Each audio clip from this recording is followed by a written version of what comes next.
अ, तो हम शुरू कर रहे हैं। जैसा कि आप जानते हैं कि पूर्व निर्धारित हम लोगों का अक्टूबर में ही शेड्यूल हो जाता है कि अगले नवंबर में क्या वेबिनार है, किस दिन है, और दिसंबर का भी इसी महीने शेड्यूल आ जाएगा। राम जानकी संस्थान आरजेएस नई दिल्ली और तपसील जाति आदिवासी प्रकटन सैनिक कृषि विकास शिल्प केंद्र टीजेएपीएस केबीएसके मिस्टर सोमेन कोले और मैं राष्ट्रीय संयोजक आरजेएस उदय मन्ना, हम लोगों ने सपरिवार मिलकर सकारात्मक भारत बनाने का बीड़ा उठाया था। और शायद यही सकारात्मक सोच थी जिसके चलते हम लोग दिल्ली के सबसे बड़े हॉल एनडीएमसी कन्वेंशन सेंटर तक 2 कार्यक्रम को ले गए। गांधी पीस फाउंडेशन में कई कार्यक्रम हुए।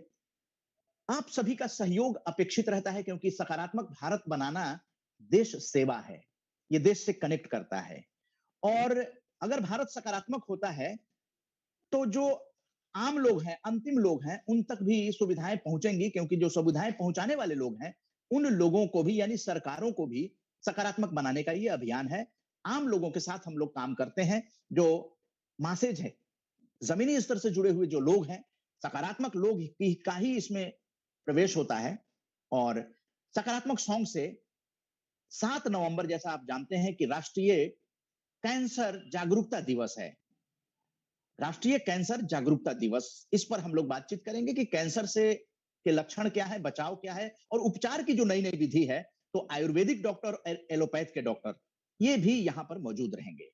हम सभी लोगों का स्वागत जो करेंगे वो हेल्दी यू फाउंडेशन, जो कि सह आयोजक संस्था है हेल्दी यू फाउंडेशन, उसके founder chairman professor Bijon Mishra ji, आप सभी लोगों का स्वागत करेंगे। आरजेएस फैमिली के एडवाइजर हैं, आरजेएस फैमिली से काफी सालों से जुड़े हुए हैं और एक आधार दे रहे हैं ताकि ये सकारात्मक भारत आंदोलन गांव गांव तक पहुंचे।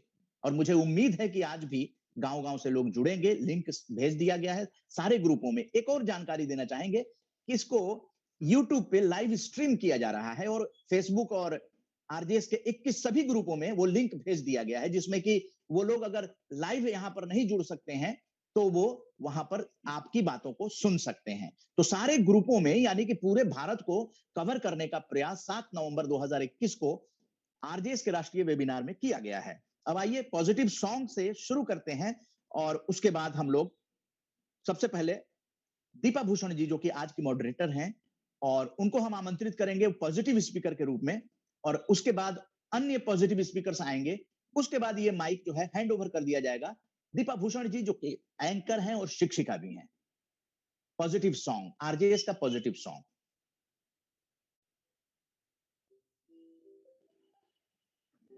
सकारात्मक सोच को आओ सारे भारत में फैलाएं, सकारात्मक ऊर्जा का आओ सब में संचार कराएं। ऐसा ना हो कि हम अपनी जिम्मेदारी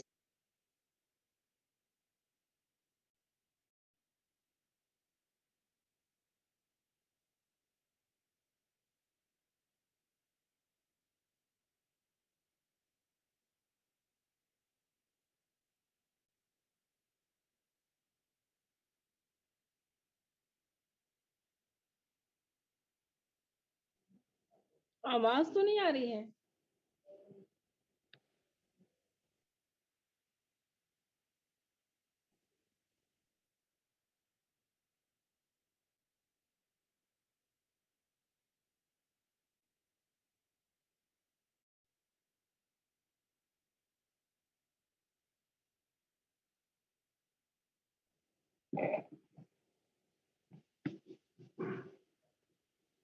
मनी जी आवाज नहीं आ रही है।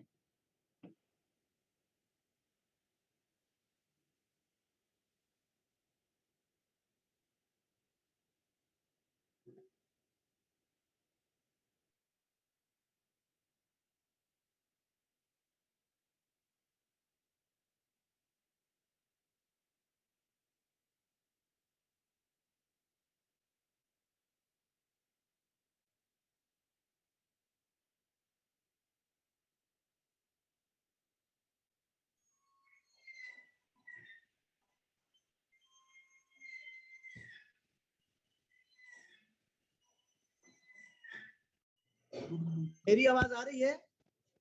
आवाज आ रही है? कोई बताइए।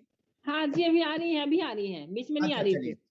तो जैसा हम कह रहे थे कि अभी आप लोगों ने सकारात्मक सॉन्ग सुना आरजेएस का, और इसके बाद हम लोग श्रद्धांजलि का कार्यक्रम शुरू कर रहे हैं। और सबसे पहले आज की जो मॉडरेटर हैं दीपा भूषण जी को आमंत्रित करेंगे, जो एंकर और शिक्षिका हैं, और आप सभी जुड़े हैं, आप सभी का हम स्वागत करेंगे। वैसे विधिवत स्वागत करने के लिए बिजोन मिश्रा जी आप लोगों को उपस्थित होंगे। इस वक्त श्रद्धांजलि के कार्यक्रम में दीपा भूषण जी मॉडरेटर हैं, और उनको सबसे पहले बुला रहे हैं मेजर सोमनाथ शर्मा जी, प्रथम परमवीर चक्र विजेता, को श्रद्धांजलि देने के लिए। उसके बाद अन्य पॉजिटिव स्पीकर्स आएंगे। जी, दीपा भूषण जी, स्वागत है।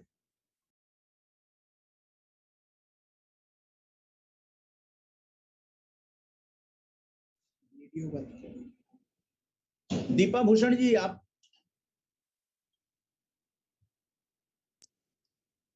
हेलो। हाँ, बोलिए बोलिए। आजादी की अमृत गाथा के 23वें अंक में देश के महापुरुषों को, जिन्होंने देश के लिए महत्वपूर्ण कार्य किए, बलिदान दिए और अपने कर्तव्य को सदैव सर्वोपरि रखा, श्रद्धा सुमन समर्पित। आज मैं दीपा भूषण आरजीएस परिवार की ओर से मेजर सोमनाथ शर्मा को भारत के सर्वोच्च सैन्य सम्मान परमवीर चक्र के प्रथम परमवीर चक्र प्राप्तकर्ता को कोटि कोटि नमन एवं श्रद्धांजलि देती हूँ। मुझे तोड़ लेना वनमाली, उस पथ पर देना तुम फेंक, मातृभूमि पर शीश चढ़ाने जिस पर जावे वीर अनेक। मेजर सोमनाथ शर्मा का जन्म 31 जनवरी 1923 को दधर कांगड़ा में हुआ था। इनके पिता अमरनाथ शर्मा भी एक सैन्य अधिकारी थे। 1942 में सोमनाथ शर्मा जी की नियुक्ति 19वीं हैदराबाद रेजिमेंट की 8वीं बटालियन में हुई। उन्होंने बर्मा में द्वितीय युद्ध के दौरान अराकान अभियान में अपनी सेवाएं दी, जिसके कारण उन्हें मेंशन्ड इन डिस्पैचेस में स्थान मिला।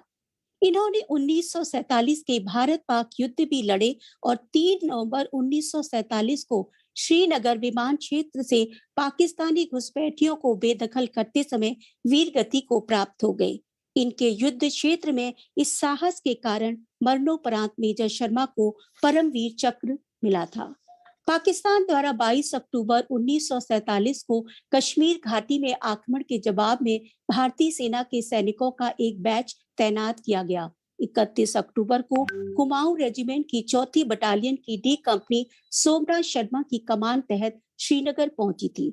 युद्ध के दौरान जब वह एक साथी जवान की बंदूक में गोली भरने में मदद कर रहे थे, तभी एक मोर्टार का गोला आकर गिरता है। विस्फोट के कारण इनका शरीर क्षत विक्षत हो गया। मेजर शर्मा सदैव अपनी पैंट की जेब में गीता रखते थे। जेब में रखी गीता और उनकी बंदूक के खोल से उनके शरीर की पहचान की गई थी। और ये बात भी जानने की या कहें इत्तेफाक की है कि परमवीर चक्र का डिजाइन श्रीमती सावित्रीबाई खानोलकर ने किया, और इन्हीं सावित्रीबाई खानोलकर की बेटी कुमुदनी शर्मा के brother in law major Somnath थे, जिनको प्रथम परमवीर चक्र प्राप्त हुआ था। भारत के वीरों पर हम सभी भारतवासियों को नाज है, गर्व है। प्रथम परमवीर चक्र विजेता मेजर सोमनाथ शर्मा को आरजीएस परिवार की ओर से विनम्र श्रद्धांजलि। जय हिंद, जय भारत, एक मुस्कुराहट के साथ। धन्यवाद सर, नमस्कार। जय हिंद, जय भारत। तो अभी आप दीपा भूषण जी को सुन रही थी, मेजर सोमनाथ शर्मा जी को श्रद्धांजलि देते हुए आरजेएस फैमिली की तरफ से। और आरजेएस फैमिली की तरफ से श्रद्धांजलि देने के लिए हमारे बीच डॉक्टर पुष्कर बालाजी हैं, जो कि प्रभारी हैं आरजेएस सूचना केंद्र जमशेदपुर की, और वो कवि लेखक नागार्जुन जी को श्रद्धांजलि के 2 शब्द देंगी। वंदे मातरम। आरजेएस टीजेएपीएस केबीएस के द्वारा आजादी की अमृत गाथा का श्रृंखलाबद्ध 75 कार्यक्रमों का हिस्सा बनकर मुझे खुशी हो रही है। मैं डॉक्टर पुष्कर बाला, प्रभारी आरजेएस सकारात्मक भारत सूचना केंद्र जमशेदपुर झारखंड से हूँ। आरजेएस फैमिली और टेक्निकल टीम की आभारी हूँ। 5 नवंबर 1998 को इस दुनिया को अलविदा कहने वाले एक फक्कड़ विद्वान लेखक को आरजेएस फैमिली की ओर से श्रद्धांजलि देती हूँ। बाबा नागार्जुन हिंदी और मैथिली के अप्रतिम लेखक और कवि थे। इनका जन्म 30 जून 1911 को मधुबनी जिले के सतलखा में हुआ था। यह उनका ननिहाल था। बाबा नागार्जुन के बचपन का नाम ठक्कन मिश्र था। इनका वास्तविक नाम वैद्यनाथ मिश्र था। बाबा नागार्जुन के बचपन का नाम ठक्कन मिश्र था। हिंदी में इन्होंने नागार्जुन और मैथिली में यात्री उपनाम से साहित्य सृजन किया। फक्कड़पन और घुमक्कड़ी इनके जीवन की विशेषता रही। परंपरागत प्राचीन पद्धति से संस्कृत की शिक्षा प्राप्त करने वाले बाबा नागार्जुन हिंदी, मैथिली, संस्कृत तथा बांग्ला में लिखे गए आपके काव्य संग्रह पत्रहीन नग्न गाज के लिए आपको साहित्य अकादमी पुरस्कार से सम्मानित किया गया।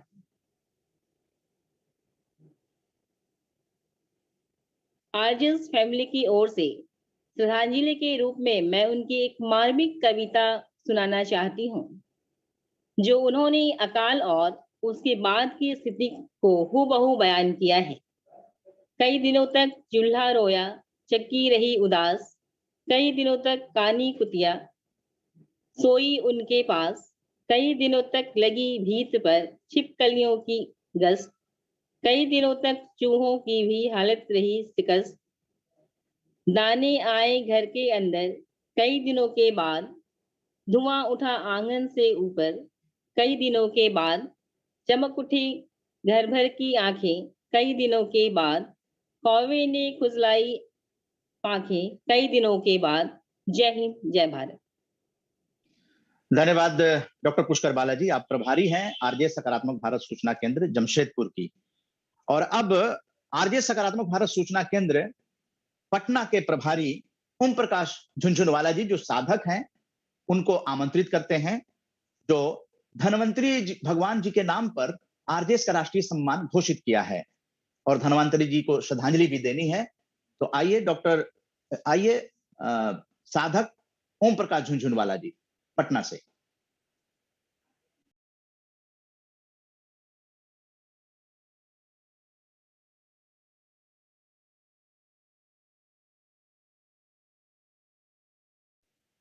ओम प्रकाश झुनझुनवाला जी।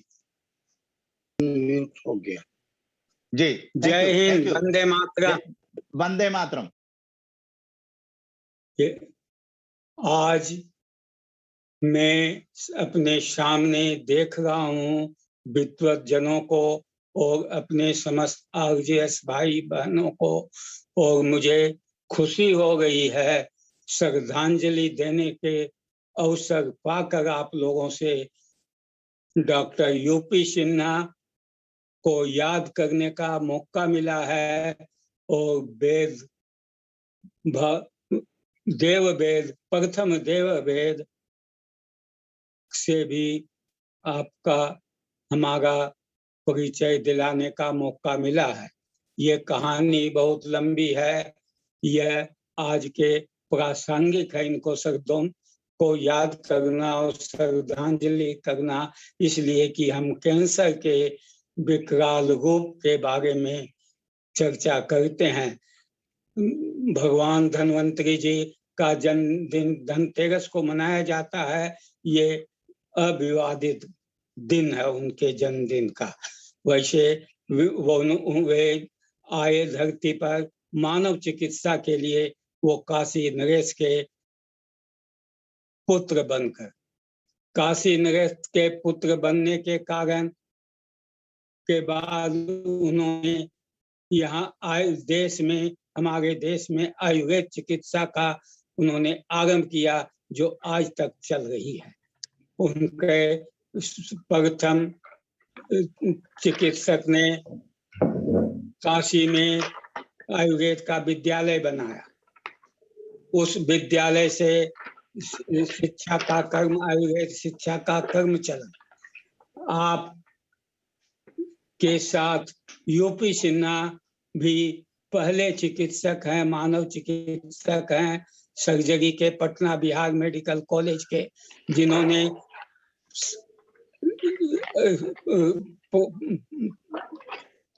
प्राध्यापक पद से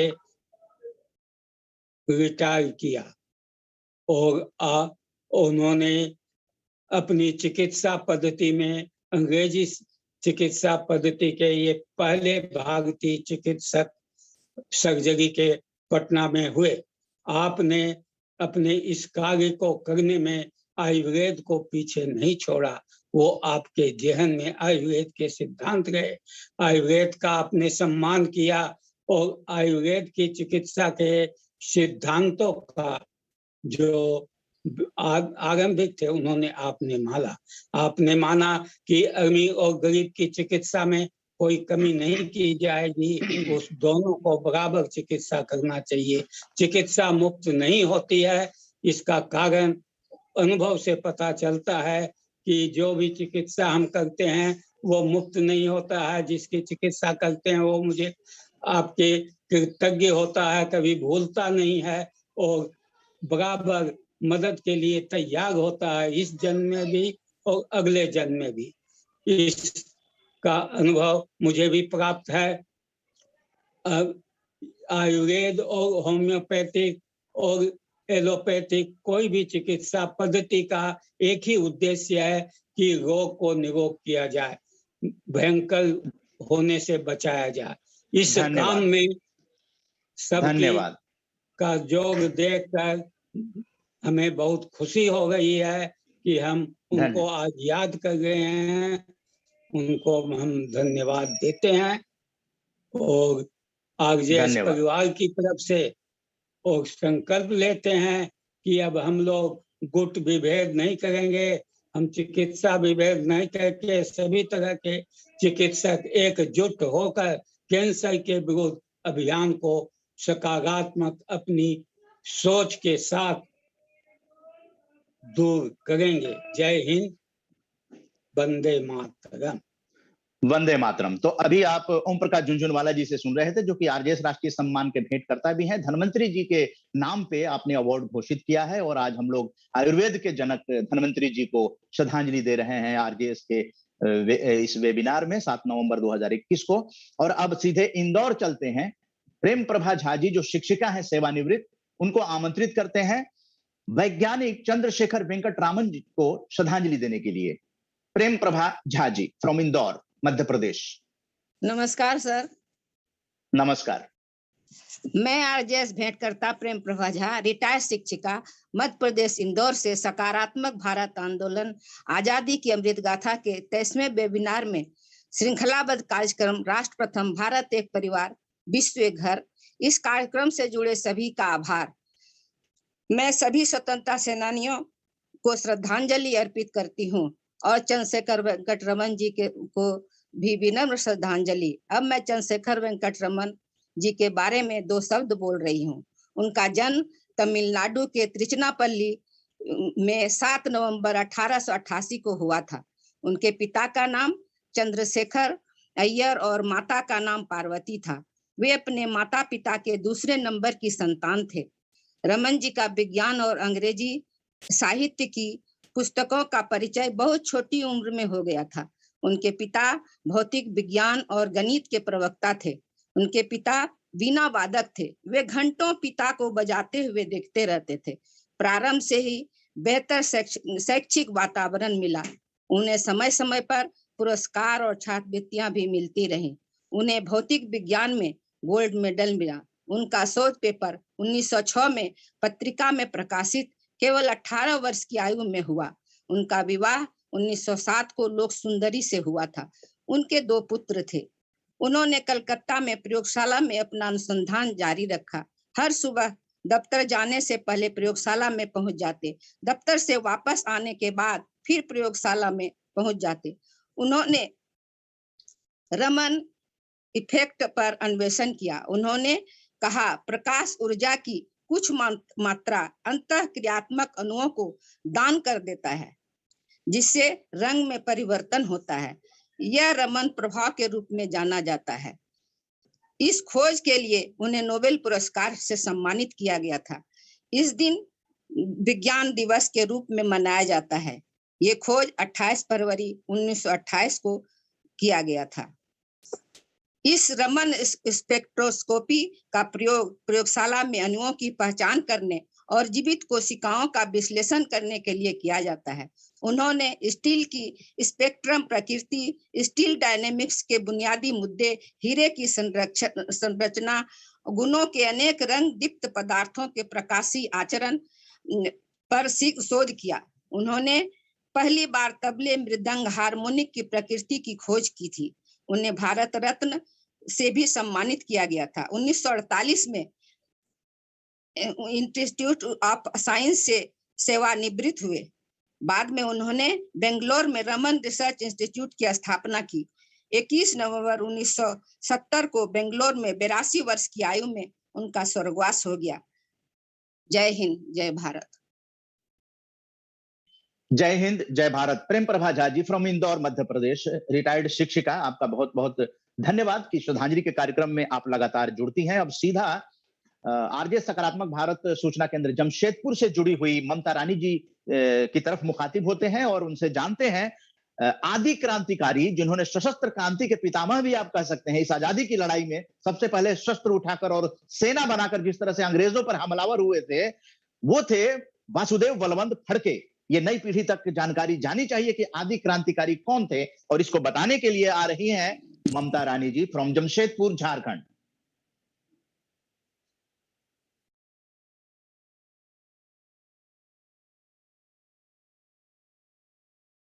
सभी को नमस्ते, सुप्रभात। नमस्ते।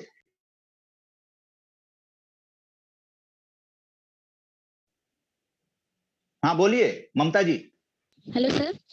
हाँ बोलिए बोलिए। सर आवाज आ रहा है? आ रहा है, बोलिए। हाँ सर, आरजे सकारात्मक भारत सूचना केंद्र में जमशेदपुर से जुड़ी हुई हूँ, ममता रानी। आज हम भारत के ऐसे स्वतंत्रता सेनानी की बात करने जा रहे हैं जिनकी आदिवासी सेना ने लोहे चना चबाने के लिए मजबूर कर दिया। वो थे हमारे क्रांतिकारी वासुदेव बलवंत फड़के। साल 1857 की क्रांति की विफलता के बाद भारत में फिर से भारतीयों में संघर्ष की चिंगारी वासुदेव फड़के जी ने ही जलाई थी। वासुदेव फड़के जी का जन्म 4 नवंबर 1845 को महाराष्ट्र के रामगढ़ जिले के सिरडेगा गांव में हुआ था, जो कि उनका एक साधारण फैमिली में जन्म हुआ था। उनके पिता का नाम बलवंत फड़के था तथा उनकी माता का नाम सरस्वती बाई था, जो कि एक धार्मिक महिला थी। वे बचपन से ही तेज बुद्धि वाले छात्र रहे थे। उन्हें बड़ी कम उम्र में ही मराठी संस्कृत भाषा में प्रवीण हो गए थे। वे बहुत ही कम उम्र में देश के प्रति राष्ट्र प्रेम की भावना रखते थे। साल 1879 ईस्वी में उन्होंने अंग्रेज के विरुद्ध विद्रोह के लिए घोषणा की थी और 17 फरवरी 1833 को कालापानी की सजा काटते हुए अपना प्राण जेल में ही त्याग दे दिए। इस तरह अपनी आखिरी सांस तक वो राष्ट्र के प्रति अपना सेवा भाव रखे थे। आखिरी सांस तक वे राष्ट्र के प्रति लड़े और राष्ट्र की सेवा करते करते अपना प्राण त्याग दिए। उनकी 17 फरवरी कालापानी राजा सजा काटते हुए उनकी आखिरी सांस वो लड़े और इस तरह देशभक्ति की भावना के साथ अपना प्राण त्याग दिए। सर इतना ही। जय हिंद, जय भारत। जय हिंद, जय हिंद, जय हिंद, जय हिंद। ममता जी, आपने कोशिश की और जमशेदपुर से आप जुड़ी, आपका धन्यवाद। ये सकारात्मक भारत आंदोलन इसी तरह से चल रहा है। हर आदमी इससे जुड़ेगा। राष्ट्र प्रथम, भारत एक परिवार, विश्व एक घर।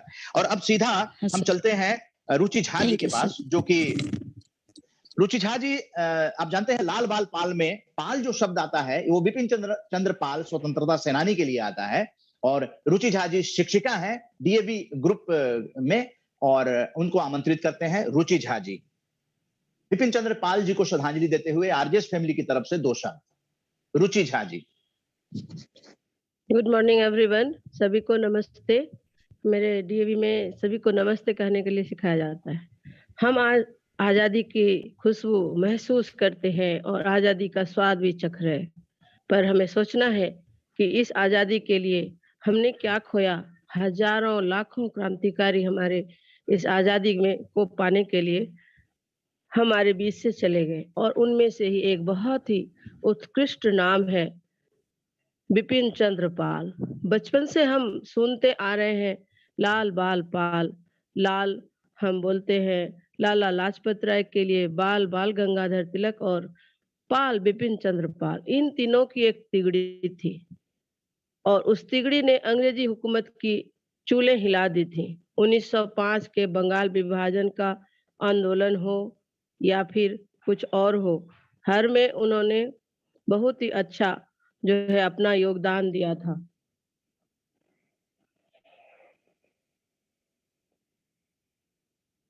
बिपिन चंद्र पाल एक बहुत ही अच्छे शिक्षक, पत्रकार और लेखक भी थे। सिर्फ क्रांतिकारी ही नहीं, उन्होंने बहुत ही अच्छा वक्ता का काम भी किया। उन्हें क्रांतिकारी विचारों का जनक माना जाता है। बहुत ही छोटी उम्र में उन्होंने समाज में फैली कुरीतियों के विरोध के लिए भी काम किया, और इसका उदाहरण है कि उन्होंने विधवा विवाह करके समाज को एक नया रूप देने की कोशिश की। बाल विधवाएं सर्वत्र उस समय हमारे भारतीय समाज में थीं, और इसके लिए उन्होंने एक आदर्श बनकर अपने को प्रस्तुत किया। बहुत कम उम्र में ही वे ब्रह्म समाज के सदस्य बन गए थे। 7 नवंबर 1985 को उनका जन्म हुआ, जो जगह आज बांग्लादेश में है। 14 वर्ष की आयु में ही उन्होंने विधवा विवाह परिवार के लगातार विरोध के बावजूद किया। गर्म विचारों के माने जाते थे, और गर्म विचारों के होते हुए उन्होंने स्वदेशी आंदोलन को आगे बढ़ाया। अरविंदो घोष के साथ मिलकर राष्ट्रवाद का प्रवर्तन किया, और पूर्ण स्वराज, स्वदेशी वस्तुओं का उपयोग और विदेशी वस्तुओं का बहिष्कार के लिए उन्होंने बहुत ही उत्कृष्ट कार्य किया। उनकी आज जन्म तिथि है और में उन्हें अपनी श्रद्धांजलि देनी है। हम सभी उनके कृत्य को कभी भूल ही नहीं सकते।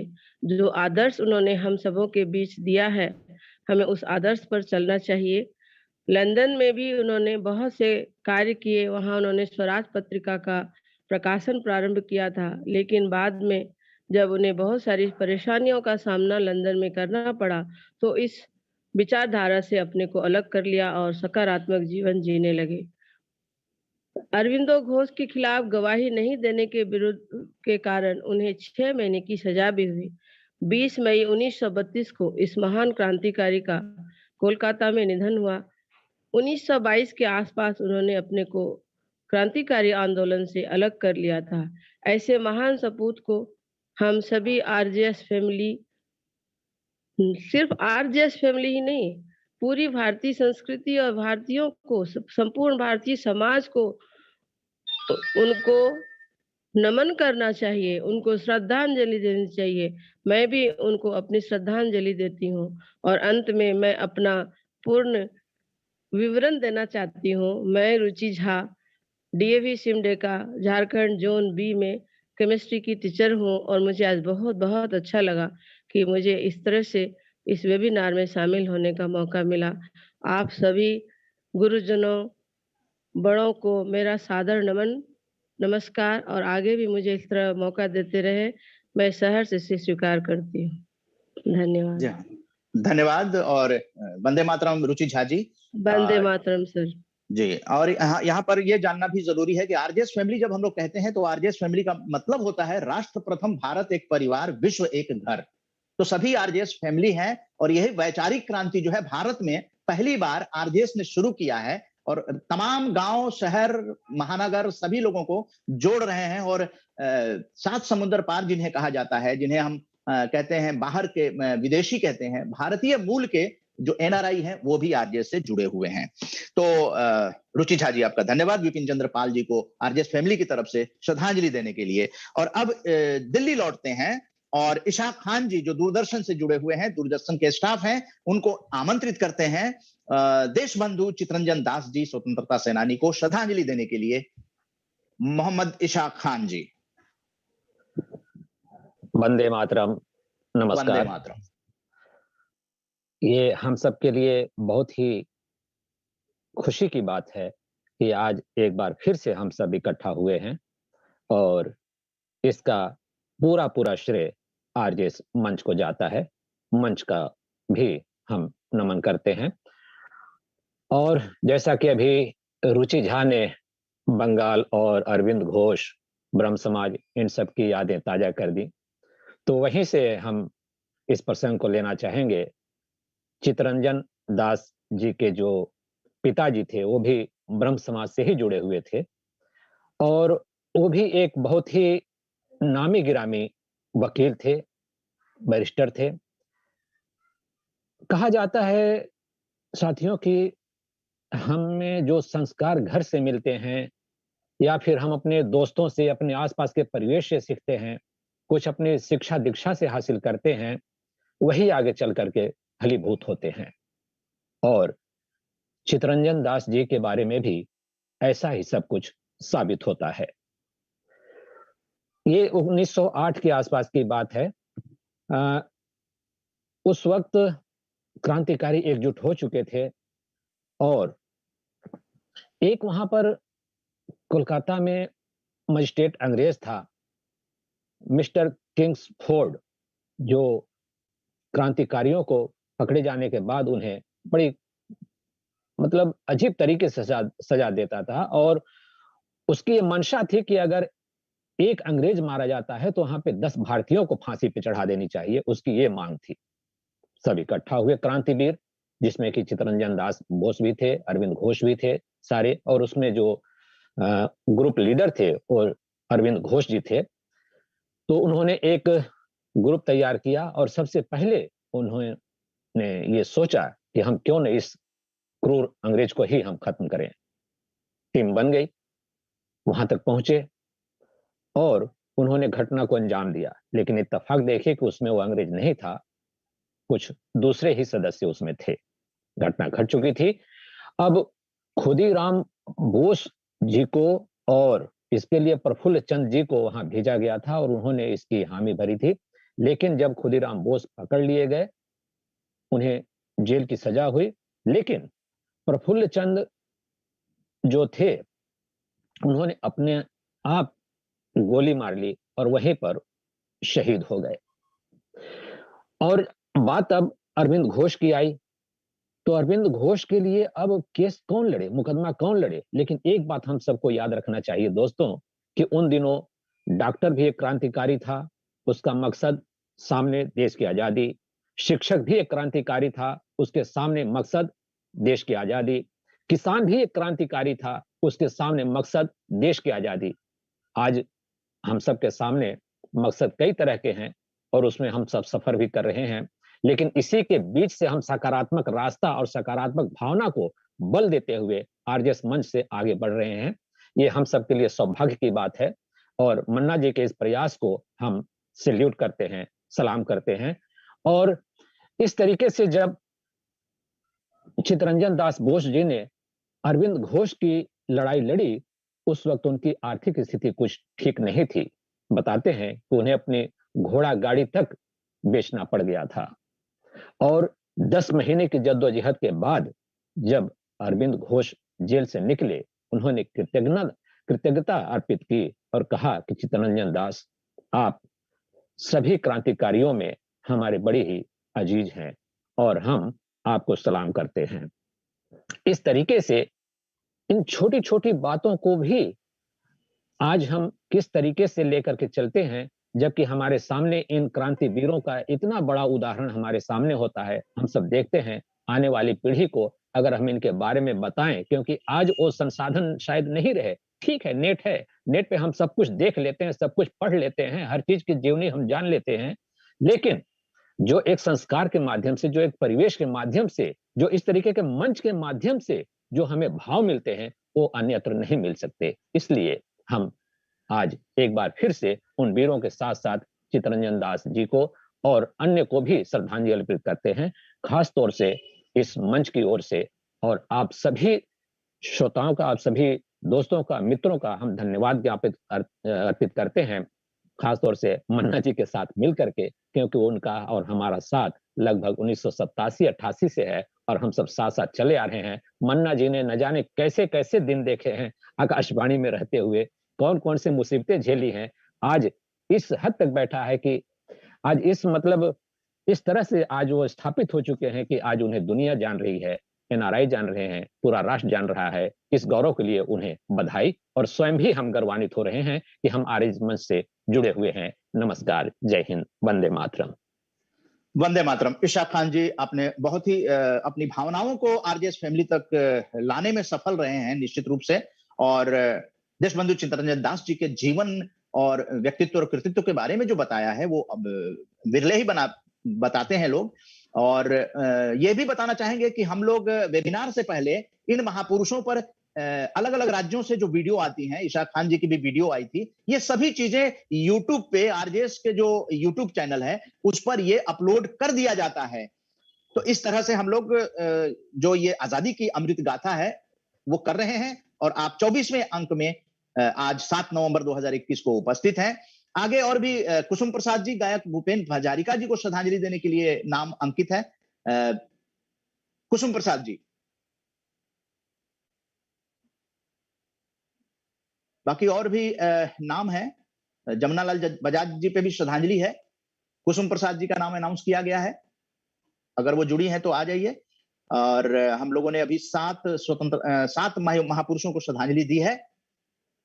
और अब चूंकि वेबिनार का जो समय है, जो विषय है, चर्चा का विषय है, और हमारे सभी गणमान्य पैनलिस्ट जो हैं वो उपस्थित हो चुके हैं। आयुर्वेद और एलोपैथ को लेकर हम लोग आज चर्चा करेंगे कि कैंसर से किस तरह से बचाव हो सकता है, उसके लक्षण क्या होते हैं, पता नहीं चलता है। और 4th स्टेज 3rd स्टेज में कैंसर होने के बाद हम परेशान हो जाते हैं, उसका लाइलाज तक हो जाता है कैंसर। लेकिन आज आधुनिक चिकित्सा पद्धति है कि आप को नया जीवन मिल सकता है, बशर्ते कि वो जानकारी और बचाव और उसके लक्षण क्या होते हैं वो आपको जानकारी हो। तो बहुत ही उच्च कोटि के आज विशेषज्ञ जो हैं वो यहाँ पर उपस्थित हैं। और अब हम सीधा आमंत्रित करते हैं अपनी मॉडरेटर दीपा भूषण जी की, जो कि एंकर और शिक्षिका हैं। दीपा भूषण जी। दीपा भूषण, जय हिंद। आवाज आपकी म्यूट है आप म्यूट हैं